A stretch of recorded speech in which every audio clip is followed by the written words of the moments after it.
Nouvelle réglementation DT-DICT. Suivez le guide. En France, circulent en l'air et sous terre 4 millions de kilomètres de réseau. Pour les responsables de projets et les entreprises qui engagent des travaux sur la voirie, ces réseaux peuvent se transformer en de véritables pièges. C'est pourquoi, à partir du 1er juillet 2012, la réglementation évolue. Avant tout travaux sur la voirie, les démarches doivent désormais être les suivantes. Le maître d'ouvrage doit d'abord consulter le guichet unique, directement ou par l'intermédiaire d'un prestataire d'aide à la déclaration, comme DICT.fr par exemple.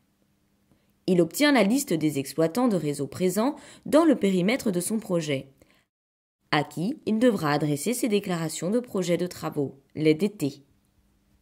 Attention, le guichet unique n'est pas une plateforme d'échange de documents dématérialisés. Le maître d'ouvrage complète et envoie les DT par ses propres moyens ou par l'intermédiaire de DICT.fr. L'exploitant doit ensuite répondre à l'aide d'un document appelé récépissé. Il joint ses plans de réseau et indique leur classe de précision A, B ou C. Les plans de classe B et C nécessitent des investigations complémentaires pour mieux localiser les réseaux. Elles sont sous la responsabilité du maître d'ouvrage avant le commencement des travaux. Le maître d'ouvrage rédige alors son dossier de consultation des entreprises, le DCE. Les DT, les récépissés et les résultats des investigations complémentaires doivent faire partie intégrante de son dossier. Lorsque l'entreprise est retenue et que le marché de travaux est signé, celle-ci doit consulter à son tour le guichet unique, directement ou via DICT.fr.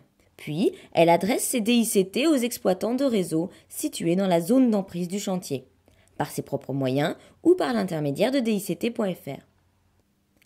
L'exploitant a alors 9 jours pour retourner le récépissé.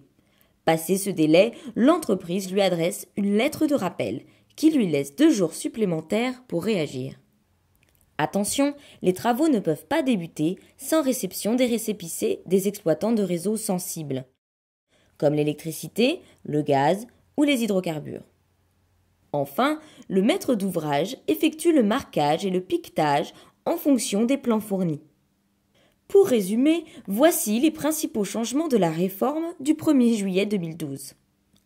Création d'un guichet unique. Évolution des formulaires CERFA, DR, DICT et récépissé. La DR devient DT. Réalisation d'investigations complémentaires si les plans de réseau sont insuffisamment précis. Le maître d'ouvrage a davantage de responsabilités.